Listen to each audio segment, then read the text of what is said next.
Hi, I'm John Vlachos, Program Marketing Manager here at Medidata, and I'm joined by Steve Evon, Client Services Principal for Channel Sales and Partner Solutions at Medidata. Correct. Steve, thanks for joining us today. Great, thanks for having me, John. The emergence of partnerships or alliances between CROs and technology organizations has grown in popularity.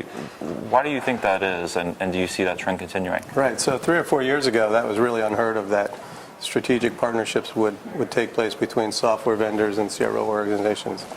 Typically, they had their own in-house solutions that worked fine. But again, we have to make that change where things were not really working effectively. We need to take advantage of the better technology that's out there.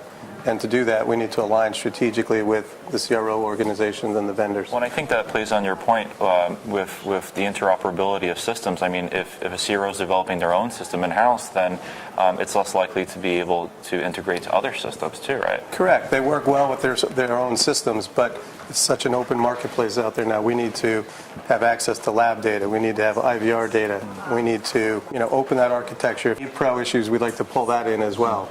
So there's many varieties of data that we need to pull in and out of systems. So you have to have that open architecture, and you have to have those strategic relationships between vendors and CROs. So if a CRO is looking for a technology partner to partner with, what are things that they should look for in a partner program or an alliance program?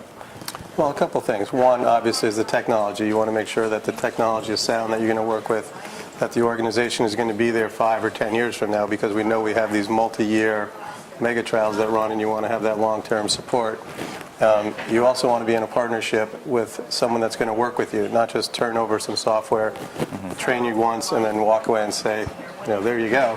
We want to be with you all the way through. You should have start to finish a method, a process, and the maintenance through that cycle of training. And support and training is so key now. I mean, with the advent of distance learning and e-learning, there are just so many more options. Can you kind of give us some insight as to the different types of training that you've seen available for CROs? Sure. Historically, it's been face-to-face, which is really expensive types of training.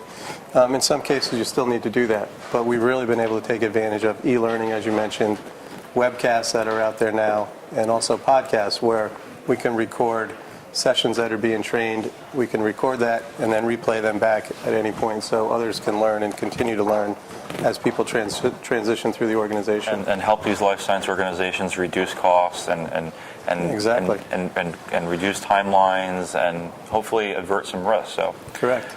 Steve, thanks for joining us today. Great. Thanks for having me, John. I appreciate it.